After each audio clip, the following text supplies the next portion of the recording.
Pagpatuloy natin. Grand eviction pa rin. Let's go. Ano pa't itinaboy ang lalaki at inilagay sa silanganan ng halamanan ng Eden ang mga kirubin at ang isang nagniningas na tabak na umiikot upang ingatan ang daang patungo sa kahoy ng buhay. Yun, ito na yung grand eviction. Babay na sa Garden of Eden dahil sa pagkain ng prutas. May ginawa na pala siyang kirubin. Hindi indicated sa kwento ng Genesis. Kirubin at ang nagniningas na tabak na umiikot pa. Kung sa una pa lang sana ay may tagapagbantay na sa Tree of Knowledge of Good and Evil, edi hindi sana ganito ang kinahantungan ng sangkatauhan. Kung ibabase sa katangian ng Panginoong Abrahamiko, ay alam niya lahat bago pa man ito mangyari dahil siya ay all-knowing and all-seeing. Tapos, claim pa niya, all-loving siya. Anong klaseng pagmamahal naman to?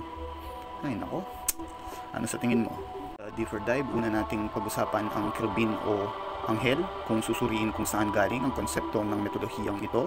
Ayon sa literatura ng mga sinaunang religion, ito ay sa duyan ng sibilisasyon o ang Mesopotamia. Ang tinatawag nilang lamasu ay isang kaakit-akit at malalim na simbolikong figura mula sa sinaunang mitolohiya ng Mesopotamia, partikular sa kultura ng Assyrian at Babylonian. Ang mga mitolohiyang nilalang na ito ay tinuturing na Diyos ng proteksyon, na kadalasang inilalagay sa mga pintuan ng mga lungsod at mga pasukan ng palasyo upang itakwil ang kasamaan. Karaniwan itong makikita sa Neo-Assyrian Empire around 911 to 609 BCE sa mga pasukan ng mga palasyo, di ba? Parang pasukan lang din ng Garden of Eden tulad ng palasyo ni Haring Ashurbanipal II at Sargon II.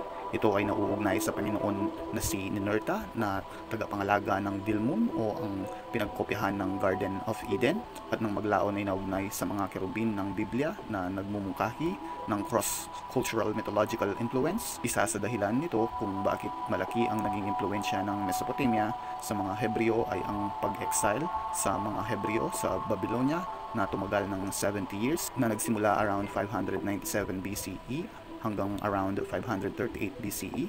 Kung gusto mo ng karagdagang impormasyon, balikan mo ang video ng Genesis 3:22. At syempre, mas makakabuti kung ikaw mismo ang mag-research para sa mas solido ang impormasyon at makikita mo sa sarili mo ang mga sinasabi ko. Balikan naman natin ang nagniningas na tabak na umiikot. Ganun pa rin, ang konseptong ito ay ninakaw pa rin sa Mesopotamia.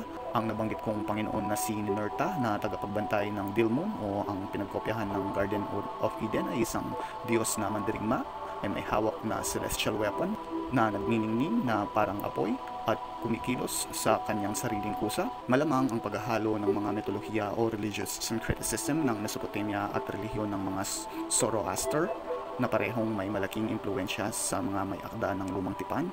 Sa Zoroastrianism, kung saan kinuha ng malinaw ang konsepto ng anghel, ang atar o ang banal na apoy ay sentro ng paniniwala ng Zoroastrianism, ay madalas na inilalarawan bilang isang sandata ng banal na paghatol.